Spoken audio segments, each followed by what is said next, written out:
बिस्मिल्लाहिर्रहमानिर्रहीम अस्सलामु अलैकुम। लाखों करोड़ों दुरूदो सलाम मोहम्मद मुस्तफ़ा सल्लल्लाहु अलैहि वसल्लम और आले मोहम्मद पर। मैं हूं उमर दराज गोंदल और आप मेरा यूट्यूब चैनल देख रहे हैं। नाज़रीन, तीन बड़ी खबरें हैं और उन तीन बड़ी खबरों में से सबसे बड़ी खबर यह है कि आज पाकिस्तान के खुफिया इदारों ने बलूचिस्तान के एक इलाके के अंदर कार्रवाई की है और उस कार्रवाई के अंदर आज पाकिस्तान ने तीन बड़े कमांडर्स को जिंदा गिरफ्तार कर लिया है। जब आखिरी बार एक ऐसी कार्रवाई हुई थी तो मैंने आपको बताया था कि जब जिंदा गिरफ्तारियां होती हैं तो उनका एक खास मतलब और मकसद होता है और फिर उसका रिजल्ट थोड़ा मुनफरिद निकलता है। तो आज फिर अल्हम्दुलिल्लाह पाकिस्तान उसमें कामयाब हुआ। कहां पे हुआ है, कौन कौन लोग पकड़े गए हैं, कौन कौन से केसेस में मुलव्विस थे, ये आपको बताऊंगा। दूसरा, इस वीडियो के अंदर मैं आपको बताऊंगा कि जो कोर कमांडर्स कॉन्फ्रेंस है उसके अंदर भी आज बड़े अहम फैसले हुए हैं, क्योंकि उसकी जो एलामिया आता है उसमें जो अल्फाज इस्तेमाल किए जाते हैं वो बड़े इंपॉर्टेंट होते हैं, उनका बड़ा मतलब होता है और खास मानी उसके साथ अटैच होते हैं जो हमारा दुश्मन परसीव करता है और जाहिर बात है उसी मकसद के लिए जारी किया जाता है। फिर मैं आपको यह भी बताऊंगा कि कौमी सलामती जो पॉलिसी है वो आपको याद हो तो काबीना ने मंजूर की थी और काबीना की मंजूरी के बाद जो है उसने पार्लियामेंट के अंदर जाना था। सबसे पहले जो नेशनल सिक्योरिटी कमेटी है उन्होंने इसको मंजूर किया था और ये पहला मौका था कि पाकिस्तान की पॉलिटिकल और मिलिट्री लीडरशिप ने इसको प्रूव किया और उसके बाद पाकिस्तान की फौज ने जो है उस हवाले से भी अपना एक एलामिया जारी किया था। ये तमाम तफसीलात इस वीडियो का हिस्सा होंगी, लेकिन अगर आपने अभी तक चैनल सब्सक्राइब नहीं किया और आप चाहते हैं कि आपको मुस्तनद और बरवक्त खबरें मिलती रहें तो हमारा चैनल सब्सक्राइब कर लीजिए, बेल आइकन के ऊपर क्लिक कर लीजिए ताकि हमारी आइंदा आने वाली वीडियोस बर वक्त आप तक पहुंच रहे। मैं आगाज सबसे पहले कोर कमांडर्स कॉन्फ्रेंस से करना चाहता हूं। उसकी वजह यह है कि आज जो ताज़ा तरीन ब्रीफिंग्स पाकिस्तान की मुख्तलिफ कोर्स के कमांडर्स को दी गई है वो ऑपरेशन रद्दुल फसाद के मुतालिक दी गई है। और ऑपरेशन रद्दुल फसाद का मतलब यह है कि पाकिस्तान के अंदर या पाकिस्तान से बाहर या वो तमाम लोग जो पाकिस्तान में फसाद फैलाना चाहते हैं, दहशतगर्दी करना चाहते हैं या इस किस्म की कार्रवाइयों में मुलव्विस हैं, उनके खिलाफ पाकिस्तान के इदारे क्या कर रहे हैं, पाकिस्तान के इदारे क्या करने जा रहे हैं, आज मिलिट्री लीडरशिप को इस बारे में आगाह किया गया है। और इसका मतलब यह है कि पाकिस्तान की फौज जो है वो दोबारा से इन दहशतगर्दों के खिलाफ जो है वो मुतहरिक हो रही है। दो बातें बता के मैं आगे बढ़ना चाहता हूं। पहली, उसके अंदर जो चीज जिस नुक्ते के ऊपर बात हुई है वो मुल्क की सिक्योरिटी है और दूसरे सतह के ऊपर बॉर्डर मैनेजमेंट के ऊपर बात हुई है। बॉर्डर सिक्योरिटी का मतलब यह है कि आप अपने मुल्क के हवाले से अंदरूनी और बैरूनी खतरात से निपटेंगे और पाकिस्तान के खुफिया इदारे एक्टिव हैं जो आगे चल के मैं आपको बताने वाला हूं कि किस तरह उन्होंने खुजदार के अंदर कार्रवाई की है। और दूसरे लेवल के ऊपर चल के जो बॉर्डर मैनेजमेंट है, जब बॉर्डर मैनेजमेंट की बात है तो उसका मतलब यह है कि आजकल बॉर्डर मैनेजमेंट को लेके हमारे और अफगानिस्तान के दरमियान एक कशीदगी है और हम बाड़ लगाना चाहते हैं अपने उस मैनेजमेंट को बेहतर करने के लिए। वहां की जो रूलर्स है तालिबान वो उसको रोक रहे हैं।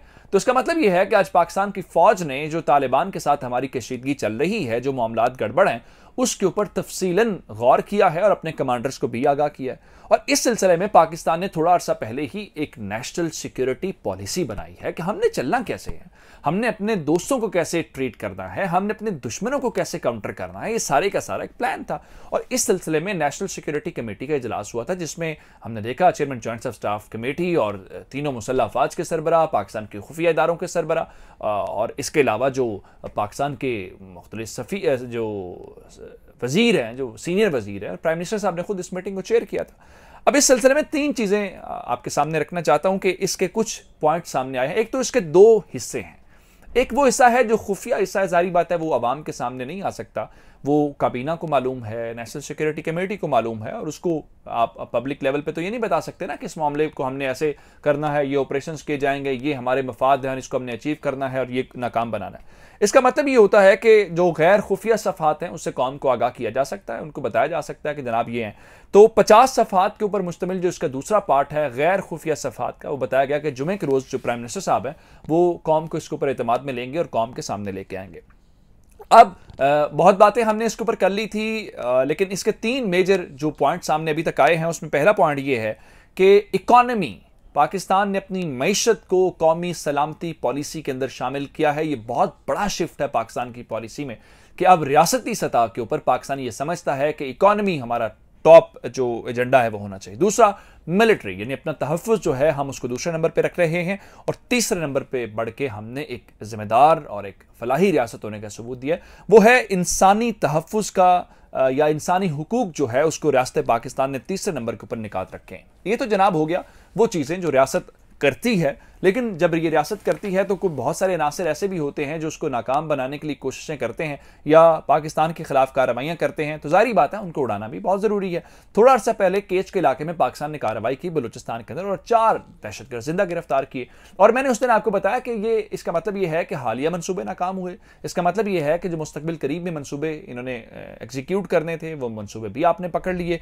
इस चीज़ को लेकर अब खबर जनाब ये है कि पाकिस्तान ने आज एक बड़े नेटवर्क के ऊपर हाथ डाला, और ये एक इंटेलिजेंस बेस्ड ऑपरेशन था जिसकी तस्दीक हो गई है, और बताया गया है कि बलूचिस्तान का इलाका है खुजदार। इस खुजदार के इलाके में कार्रवाई करके आज 3 अहम लोगों को गिरफ्तार कर लिया गया है। जब केच के अंदर कार्रवाई हुई थी तो मैंने आपको बताया था कि शनाख्त जाहिर नहीं की जाती, उनके नाम नहीं बताए जाते, ये किस नेटवर्क के लोग हैं ये भी नहीं बताया जाता। उसके पीछे रीज़न क्या है? उसके पीछे रीज़न ये है कि उनसे जुड़े हुए जितने नेटवर्क्स हैं, उनसे आगे जितने लोग हैं, वो सारे खुफिया तौर पे कहीं ना कहीं मुंतकिल हो जाते हैं, या अपने आप को वो स्लीपर सेल्स में ले जाते हैं, या अपने आप को छुपा लेते हैं, जिसकी बुनियाद के ऊपर उनको टारगेट करना मुश्किल हो जाता है।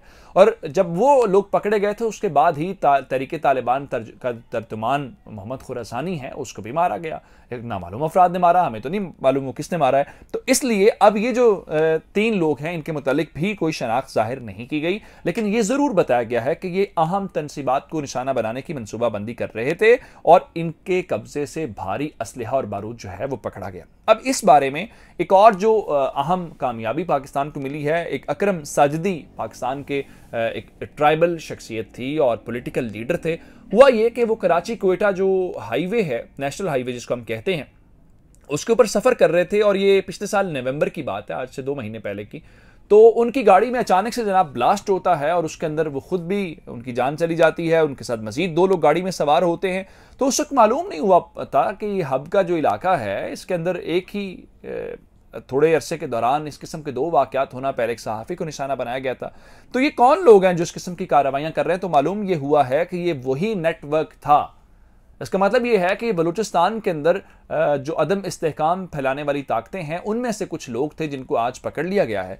और बलूचिस्तान के अंदर जिंदा गिरफ्तारियां और किस्म के जब लोग हाथ आते हैं तो इसका मतलब ये होता है कि इंडियन इन्वेस्टमेंट डूब गई है, या हमारे वो मेहरबान ममालिक जो पाकिस्तान के सी पैक को, पाकिस्तान के गवादर को बर्दाश्त नहीं करते और वो चाहते हैं यहाँ पे गड़बड़ चले, तो वो बलूचिस्तान के अंदर बहुत ज़्यादा इन्वेस्टमेंट करते हैं। तो उनकी इन्वेस्टमेंट को लेकर, पाकिस्तान की कामयाबी को लेकर ये एक बड़ा दिन है, और पाकिस्तान के खुफिया इदारों की कामयाबी है कि वो ऑन ग्राउंड इनमें पेनिट्रेट करके इनको जो है वो अरेस्ट कर रहे हैं। ये अब तक की अपडेट्स थी। मुझे उमर दराज गोंदल को फेसबुक, ट्विटर, इंस्टाग्राम के ऊपर फॉलो कर सकते हैं। मेरा यूट्यूब चैनल सब्सक्राइब कीजिएगा। आपकी इस बातों का बहुत शुक्रिया। खुदा हाफिज़।